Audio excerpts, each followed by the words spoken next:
Pharma के साथ, because JB chemicals में जो टोरेंट फार्मा है वो केकेआर से अप्रॉक्सीमेटली 46.39% का जो कंट्रोलिंग स्टेक है वो लेने वाली है। अगर डील का टोटल वैल्यूएशन देखा जाए तो वो है करीबन 25,689 करोड़ का। ध्यान रहे ये जो डील है वो 2 फेजेस में हमें पूरी होती हुई दिखाई देगी। केकेआर से जो 46.39% की जो हिस्सेदारी लेने वाले हैं उसका जो वैल्यू है वो है करीबन 11,917 करोड़ का। अब देखिए यहाँ पे आपको जो शेयर्स हैं वो स्वैप होते हुए दिखाई देंगे। जेबी केमिकल के 100 शेयर्स पर जो टोरेंट फार्मा के 51 शेयर्स हैं वो मिलते हुए यहाँ पे नजर आएंगे। और जो एडिशनल 26% की हिस्सेदारी है उसके लिए मार्केट में हमें ओपन ऑफर जो है वो आता हुआ दिखाई देगा। और रेस्ट जो केकेआर के एम्प्लॉयज हैं वो भी एडिशनल 2.8% तक की जो हिस्सेदारी है उसको खरीदेंगे।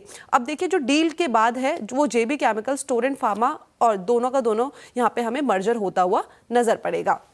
इसके अलावा एनटीपीसी आज आपके रडार पे होना चाहिए, बिकॉज गुजरात में 289 मेगावाट का जो कमर्शियल सप्लाई है वो कंपनी ने शुरू कर दिया है। इसके अलावा देखिए एमपी के शाहजहापुर सोलर प्लांट पे 120 मेगावाट का जो कमीशन है प्रोजेक्ट वो ऑलरेडी हो गया है। मसगांव डॉक आज आपके रडार पे होना चाहिए, बिकॉज कोलंबो डॉकयार्ड पीएलसी में हिस्सा खरीदने के लिए जो बोर्ड है उसने मंजूरी दे दी है।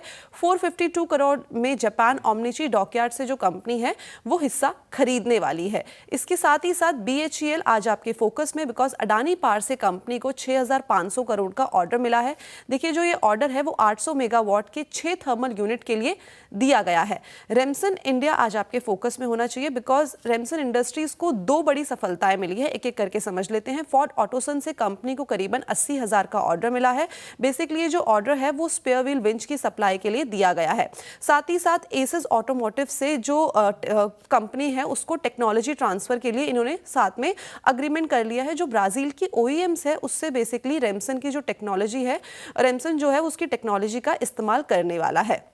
इसके साथ ही साथ अडानी शेयर्स का पूरा जो ग्रुप है वो आज आपके फोकस में होना चाहिए, बिकॉज न्यूयॉर्क कोर्ट को यूएस एसईसी ने जानकारी दी है कि अडानी को अभी तक जो समन है वो जारी नहीं हुआ है।